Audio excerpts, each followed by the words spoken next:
নমস্কাৰ ছাত্ৰ ছাত্ৰীসকল তোমালোক সকলোকে পুনৰবাৰ আমাৰ ইউটিউব চেনেলটোলৈ স্বাগতম জনাইছোঁ। আজি আৰম্ভ কৰিম ক্লাছ 9 চেপ্টাৰ 10 মহাকৰ্ষণ পাঠটো।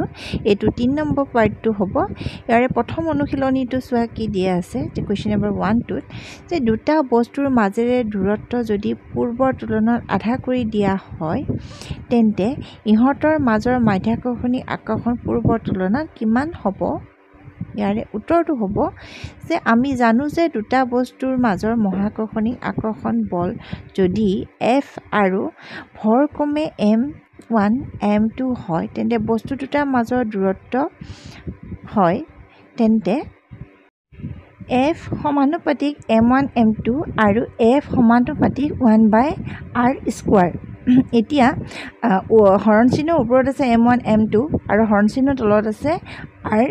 গতিকে আমি একে নিচিনাকৈ যদি পাতোঁ আৰু যিহেতু সমানুপাতিক এই চিনডালৰ সলনি আমি কি বহাব লাগিব, এটা সমীকৰণ বনাবলৈ হ'লে সমান চিন বহাব লাগিব আৰু সমান চিনডাল বহোৱাৰ লগে লগে ইয়াত এটা ধ্ৰুৱক আহিব আৰু সেই ধ্ৰুৱকটো আমি আগতে পাই আহিছোঁ যে জি। গতিকে সমান চিন বহুৱাই আমি হৰণ চিহ্নৰ ওপৰত থকাকেইটাক যদি ওপৰত দিওঁ আৰু তলত থকাকেইটাক যদি তলত দিওঁ তেতিয়াহ'লে পাম কি চোৱা F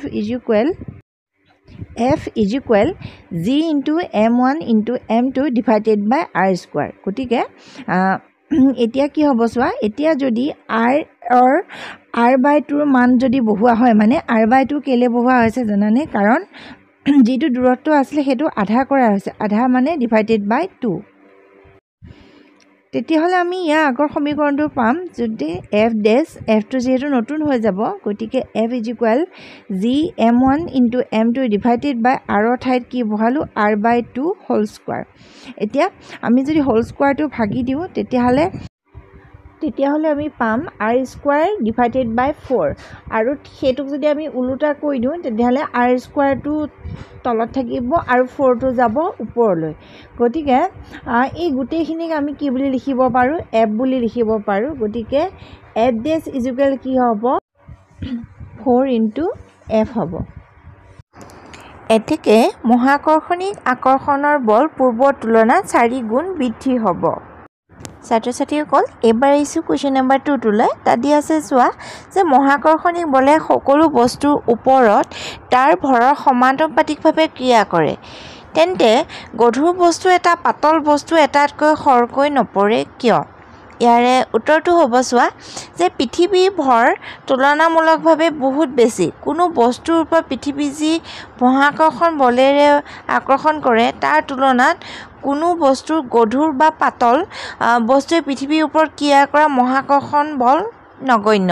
সেইবাবে গধুৰ বস্তু বা পাতল বস্তু এটাৰ তুলনাত খৰকৈ নপৰে। মানে পৃথিৱীৰ ভৰটো ইমানেই বেছি, গতিকে পৃথিৱীয়ে যিটো মানে বলেৰে বস্তুটো টানি থাকে নিজৰ ফালে আৰু সেই বস্তুটোৱেতো পৃথিৱীক নিজৰ ফালে টানি থাকে, গতিকে তাৰ যিটো ভৰৰ পৰিমাণ সেইটো বস্তুটোৰ যিটো ওজন সেইটো গধুৰ হ'লেও বা পাতল হ'লেও সেইটো মানে ইমান ক্ৰিয়া নকৰে। অৰ্থাৎ মানে গধুৰ হ'লে যে খৰকৈ পৰিব, পাতল হ'লে যে লাহেকৈ পৰিব সেইটো প্ৰযোজ্য নহয়।